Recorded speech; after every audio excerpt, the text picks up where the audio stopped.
Iya, sahabat terasmaluku.com, jumpa lagi bersama saya Hamdi Jumpot.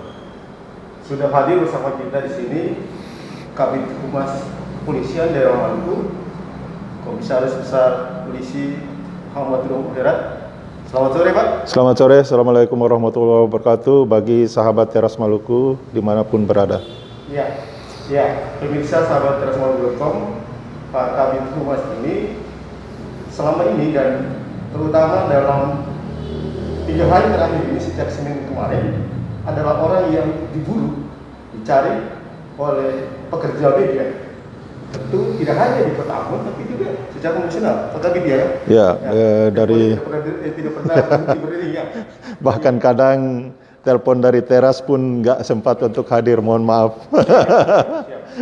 Ya, pemirsa terasmaluku.com, kita tahu sejak Senin secara berturut-turut sampai Selasa terjadi peristiwa yang mengagetkan publik di wilayah ini, di Provinsi Maluku dan tentu juga nasional, adalah penembakan misterius yang terjadi di negeri Hulaliu, Kecamatan Pulau Harku, Kabupaten Maluku Tengah.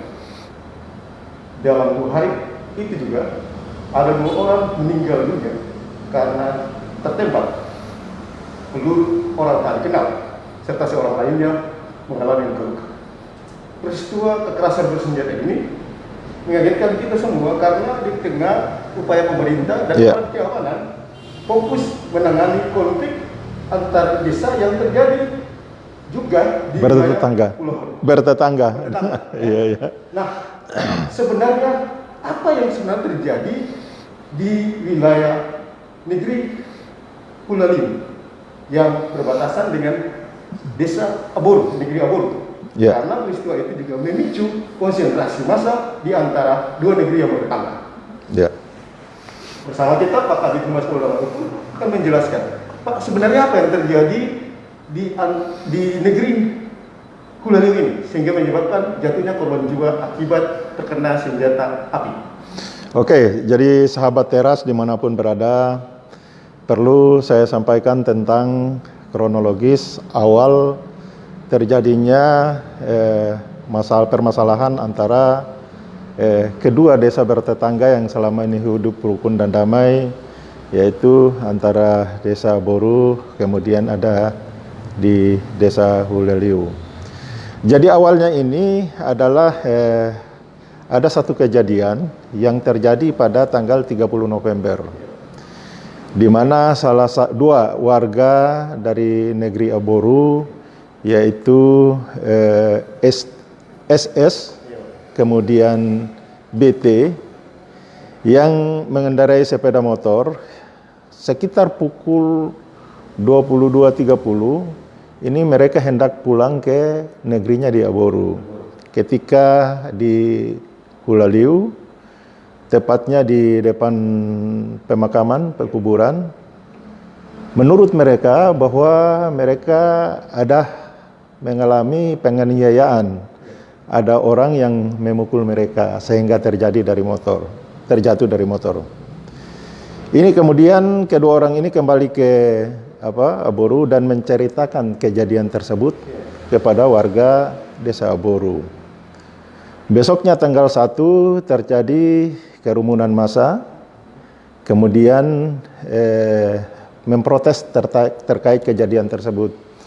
Kemudian datang ke Polsek, kemudian dan Ramil dan aparat kepolisian setempat. Kemudian korban tadi dibawa dan sempat diobati di puskesmas Pelau. Setelah itu kemudian dibuatkan visum dan mereka kembali. Peristiwa ini kemudian masyarakat desa Aboru meminta kepada kepolisian agar segera pelakunya harus ditangkap. Kendala yang sampai dengan saat ini yang dihadapi oleh Polri adalah Polsek sudah beberapa kali melakukan panggilan. Kemudian si korban ini tidak pernah datang. Bahkan Polsek juga mendatangi desa Aboru bertemu dengan korban, meminta keterangan. tapi yang bersangkutan tidak mau memberikan keterangan. Ini kemudian terjadi permasalahan terus. Terjadi ada pembakaran di Walang, kemudian ada pembakaran beberapa tanaman, sehingga terjadi permasalahan secara terus-menerus. Sampai dengan kemarin itu terjadilah kejadian kemarin itu. Inilah yang sangat kita sayangkan, di mana memang masyarakat menuntut agar pelaku ini harus ditangkap. Tapi di lain sisi masyarakat tidak mau untuk memberikan keterangan, bahkan korban sendiri tidak mau untuk diambil keterangan. Inilah yang jadi masalah. Ya. Itu problem kita kan? Iya, ya. Sehingga kemudian terjadi memicu ketegangan yang ya, inilah yang kemudian memicu ketegangan sampai dengan kemarin kebetulan kejadiannya ada warga masyarakat Hulaliu yang sementara berada di perbatasan hutan, ya, berada di hutan. Kemudian terjadi ada letusan senjata sehingga mengakibatkan salah satu warga mengalami luka-luka dan kemudian meninggal. Itulah pemicu sampai dengan kemarin juga terjadi kembali juga kejadian serupa yang mengakibatkan ada yang meninggal dan ada yang luka-luka. Jadi memang peristiwa sejak Senin 14 Februari sampai kemudian berlanjut tanggal Selasa 15 Februari itu merupakan akumulasi kelanjutan dari tanggal 30 peristiwa awal tanggal 30. Ya, jadi ini merupakan akumulasi dari tanggal 30, kemudian ada pemalangan jalan, kemudian ada pengrusakan terhadap tanaman, kemudian ada pembakaran juga terhadap walang. Nah, ini kemudian berlanjut terus sampai dengan puncaknya kemarin kejadian terjadi penembakan itu. Itu yang sangat kita sesalkan, ya. Kita tahu sendiri setelah peristiwa itu Bapak sendiri yang mengungkapkan sudah ada pengiriman pasukan sebanyak 2 peleton, Pak, ya. Perkuatan ke lokasi kejadian dan wilayah-wilayah perbatasan antara kedua negeri. Sejauh ini bagaimana situasi keamanan di wilayah kedua negeri yang bertetangga ini? Jadi sebelum pada awal kejadian pun ketika kasus penganiayaan ini sudah ditempatkan 2 peleton pasukan kita yang berada di sana untuk mengantisipasi kejadian yang terjadi di sana. Satu ditempatkan di Hulaliu, kemudian yang satu di Aboru. Namun kemudian saudara masyarakat Aboru menolak sehingga ditarik kembali pasukan yang satu regu yang ada di Aboru ini, kemudian ditarik kembali ke Hulaliu. Kemudian kemarin pun itu sebelum kejadian penembakan ini, itu tim kita juga sudah ada di sana. Ada Kasat Dir Reskrim kemudian ada Wadanyon Brimob, mereka sudah berada di sana. Muncullah kejadian kemarin itu yang sangat kita sesalkan. Kemudian setelah kejadian itu kembali kita dorong 2 peleton dari Ambon kemarin hari kejadian itu ke sana. Kemudian kemarin juga ada penembakan sehingga kita kembali kirim pasukan juga dari Masohi. Jadi sebenarnya pasukan kita di sana juga sudah cukup banyak. Sekitar 1 kompi ditambah juga dengan 2 peleton dari rekan-rekan TNI. Ya. Oke, Pak. Ini upaya yang sudah dilakukan oleh aparat kepolisian daerah Maluku dan jajarannya, termasuk juga unsur TNI. Nah, yang dilakukan hari ini situasi sudah kondusif. Apa yang menjadi PR dari aparat kepolisian adalah mengungkap siapa pelaku, terutama penembakan yang kemudian menyebabkan warga sipil. Yang jadi permasalahan begini, kejadian penembakan itu kan berada di hutan. Kemudian yang kedua, korban penembakan ini pun oleh keluarganya tidak mau untuk divisum maupun diotopsi. Yang meninggal ini. Inilah yang jadi kendala utama bagi kami. Seandainya kalau masyarakat itu merasa sadar hukum sehingga mengetahui kejadian tersebut, maka mereka untuk melaporkan ke polisi, baik yang mengetahui fakta-fakta atau sebagai saksi di lapangan, bisa memberikan informasi kepada polisi. Kemudian juga keluarga dari korban ini kooperatif dan tidak menghalangi untuk dilakukan visum maupun ini kepada korban, maka saya yakin dan percaya kami masih bisa untuk mengungkap hal itu. Nah, cuman permasalahannya kita di Maluku ini beda dengan yang lain. Kita mau untuk kasus itu ditegakkan hukum, polisi segera mengambil langkah, Tapi faktanya jangankan saksi, korban sendiri pun yang mengalami itu kita minta untuk jadi saksi tidak mau. Nah, jadi kalau korban pun tidak mau untuk diambil saksi, bagaimana kasusnya mau kita naikkan? Nah, itu permasalahannya di situ. Pertanyaannya Pak adalah apa yang sudah dilakukan oleh jajaran kepolisian melakukan pendekatan terhadap keluarga korban dan tokoh-tokoh masyarakat dan tokoh agama di wilayah baik itu Ulaliu maupun Abur. Jadi sebelum ini pun kami sudah sering turun di lapangan, sudah sering bersama-sama mereka, memberikan himbauan-himbauan, memberikan penggalangan kepada mereka. Intinya adalah agar semua bersabar, tidak terpancing, tidak terprovokasi dengan kejadian-kejadian yang ada. Menghadapi suatu permasalahan itu harus kita hadapi dengan kepala dingin dan hati yang dingin. Kalau selalu kita menghadapi suatu permasalahan dengan keras, dengan kasar, ya kapan selesainya kalau kita di Maluku sini mau cari kedamaian? Ini permasalahannya. Hari ini kami juga melihat bahwa ada semacam razia di kawasan laut yang dilakukan oleh jajaran kepolisian daerah Maluku dengan Polri. Ini sebuah langkah antisipasi gimana Pak? Ya, memang kemarin sempat ada informasi bahwa terjadi penyerangan dari laut. Ini kemudian sampai sekarang pun kami masih melakukan penyelidikan terkait dengan masalah itu. Untuk mengantisipasi hal-hal yang tidak diinginkan, ini Bapak Kapolda juga sudah memerintahkan dari tim dari Ditpol Air Polda Maluku untuk segera melakukan patroli laut di sana. Jadi itu sudah dimulai dari hari Selasa kemarin sampai dengan hari ini, dan ke depan tim kita selalu berada di sana untuk melakukan patroli laut untuk menghindari jangan sampai ada pihak-pihak yang berkeinginan untuk menciptakan suatu situasi yang tidak kondusif di sana. Ini yang kita antisipasi semua. Tentunya apapun yang dilakukan oleh aparat TNI maupun aparat Polri, namun kalau kesadaran dari masyarakat itu sendiri tidak ada, saya yakin dan percaya ya akan susah untuk kita mau dapat kedamaian itu di sana. Oke Pak, yang menjadi pertanyaan publik juga adalah sebenarnya senjata yang menembak warga yang meninggal ini dari mana? Siapa? Inilah yang menjadi kendala, menjadi pertanyaan umum ya, dan juga pertanyaan dari kami. Mungkin publik juga tahu setiap kali ada peringatan hari ulang tahun Polri maupun hari ulang tahun TNI sering dilakukan pemusnahan senjata. Itu senjata-senjata itu berasal dari yang kita masyarakat yang dengan sukarela menyerahkan senjata itu kepada kepolisian maupun TNI.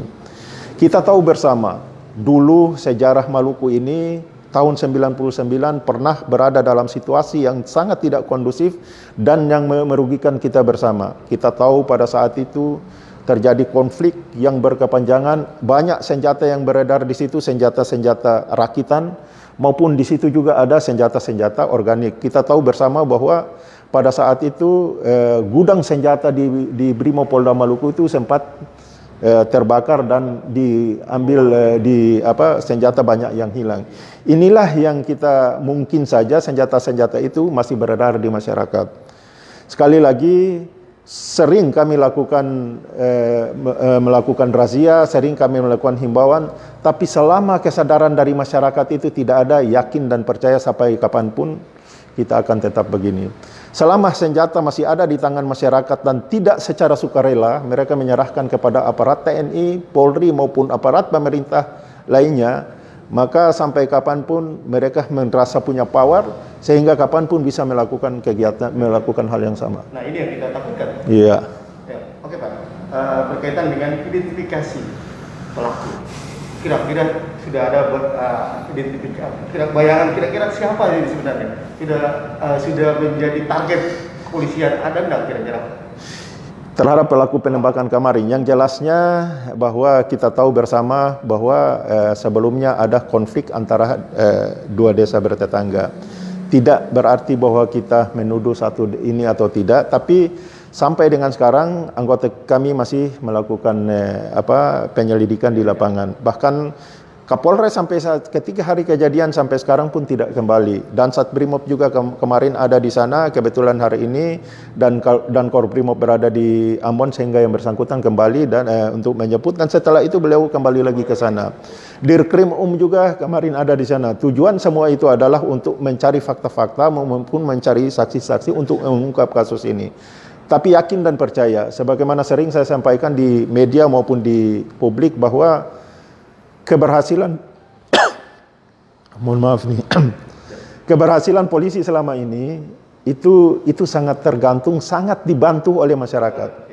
Selama masyarakat mengetahui suatu peristiwa atau suatu kasus dan mereka tidak menyampaikan itu kepada aparat, maka akan susah, ya. Keberhasilan polisi dalam mengungkap kasus-kasus terorisme dan lain sebagainya itu sebagian besar adalah peran serta masyarakat. Dan salah satu perbedaan dari kita Maluku dengan daerah lain itu begini. Kalau di daerah Jawa dan daerah lain, ketika masyarakat mengetahui ada suatu peristiwa pidana, maka mereka dengan sukarela datang untuk melaporkan hal tersebut kepada kepolisian. Berbeda dengan kita Maluku, sudah tahu semua orang bahwa si A yang melakukan perbuatan itu, tetapi selalu dia lari pulang ke kampungnya dan orang kampung melindungi dia. Nah, inilah yang satu kendala selama ini, sehingga kami agak susah untuk mengungkap suatu kasus atau suatu peristiwa. Oke Pak, tadi Bapak bilang memang agak sulit ya, kalau kita bayangkan memang agak sulit untuk mengungkap peristiwa. Tapi saya yakin, kami tentu publik juga yakin bahwa aparat kepolisian daerah Maluku bisa mengungkap ini kan, di pundak Bapak-bapak sejak kasus ini bisa diungkap, diusut Pak. Ya, jadi gini, kasus penembakan itu segala sesuatu kita harus kembali ke TKP. Kemudian objek yang menjadi objeknya, katakanlah di TKP itu terjadi aksi penembakan. Kemudian di situ ada korban jiwa di situ. Penyelidikan ini harus berawal dari sini. Ya, dan korban ini, kalau korban tidak mau untuk divisum, tidak mau untuk diotopsi, bagaimana kita bisa mengetahui bahwa peluru yang masuk itu berasal dari senjata rakitan atau senjata, itu kan sangat tidak mungkin. Kemudian apabila juga mungkin kita mendapatkan bahwa proyektil yang ada di situ, kita temukan proyektil, maka dengan adanya proyektil itu kita bisa melakukan uji laboratorium. Di situ bisa terdapat, di situ ada sidik jari dan lain sebagainya untuk kita mengungkap. Tapi kalau selama itu tidak dilakukan, agak susah untuk kita mengungkap permasalahan kasus itu. Jadi Pak, saya pertegas lagi, proyektil peluru yang ada di dalam tubuh korban, kedua korban ini tidak bisa diambil. Tidak bisa diambil karena keluarga korban tidak mau untuk diotopsi. Sama halnya juga dengan peristiwa sebelumnya yang terjadi antara bersaudara Pelau dan bersaudara Keriu, di mana kita ketahui bahwa di situ ada 3 korban meninggal dunia.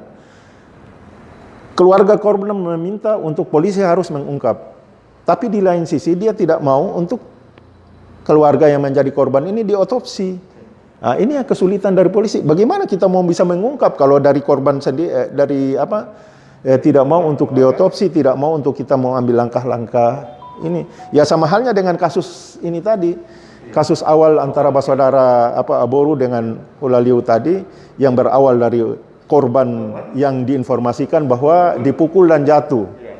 Tapi korban ini sendiri pun sampai sekarang berulang kali dipanggil, diambil keterangan, nggak mau. Terus bagaimana kita mau mengungkapnya? Nah, itu masalahnya di situ. Kira-kira kepolisian daerah Maluku melihat ada motif apa ini dari serangkaian peristiwa yang kepolisian kebanyakan di Pulau. Kami selama ini melihat bahwa ini masih pidana murni, ya tidak ada hubungannya. Kami belum lihat ke arah ada yang lain-lain, tapi kami lihat bahwa ini semua kebanyakan adalah pidana murni. Dan kita juga tahu bahwa kasus-kasus di Maluku ini banyak kejadiannya itu berawal dari minum-minuman keras. Tidak bisa kita pungkiri, kasus tahun 1999 yang korban begitu banyak, penyebabnya cuma masalah kecil. Orang mabuk di terminal Batu Merah, memalak sopir, kemudian jadi besar. Jadi salah satu faktor yaitu minuman keras. Pak, mungkin ada pesan yang ingin disampaikan oleh terutama masyarakat kedua negeri, baik itu Pulalio maupun Paburu, atau masyarakat yang menjadi korban, atau masyarakat di Pulau Maluku, termasuk juga masyarakat di Pulau Ambon dan masyarakat di Maluku. Bagaimana menyikapi hal ini? Ya, saudara masyarakat Maluku, saya waktu kejadian tahun 99 sampai selanjutnya, saya berada di Maluku dan mengetahui secara persis peristiwa-peristiwa itu. Saya Kabid Humas Polda Maluku, orang Maluku asli yang banyak tahu tentang kejadian-kejadian yang ada di sini. Sudahlah, cukuplah. Tidak ada untungnya. Dulu provinsi kita termasuk provinsi yang maju dibandingkan dengan provinsi-provinsi tetangga kita. Tapi apa yang kita lihat sampai saat sekarang? Boleh dikatakan 20 tahun mundur dari provinsi-provinsi lain. Saya kasih contoh, dengan NTT saja kita sudah ketinggalan jauh. Dengan Kendari kita sudah ketinggalan jauh. Penyebabnya apa? Daerah kita sering menjadi konflik. Orang dari luar sana kalau mau masuk di Maluku, waduh ini kata orang mau ke daerah yang penuh konflik lagi. Stigma ini perlu kata orang hilangkan, dan ini merupakan tanggung jawab kata orang semua. Saudara masyarakat Maluku, beta sekali lagi, beta himbau kepada masyarakat Maluku. Kata orang segala sesuatu, kata orang hadapi dengan perasaan yang tenang, dengan otak, dengan kepala yang dingin, kita hadapi. Karena kalau kita hadapi sesuatu dengan keras, pasti yakin dan percaya tidak akan bisa untuk menyelesaikan. Kata orang semua saudara, potong di kuku, rasa di daging. Sekali lagi beta himbau kepada masyarakat Maluku, sudahilah pertikaian yang ada. Makasih. Ya, dan tentu penegakan hukum kita harus mendukung apa yang dilakukan oleh ya itulah.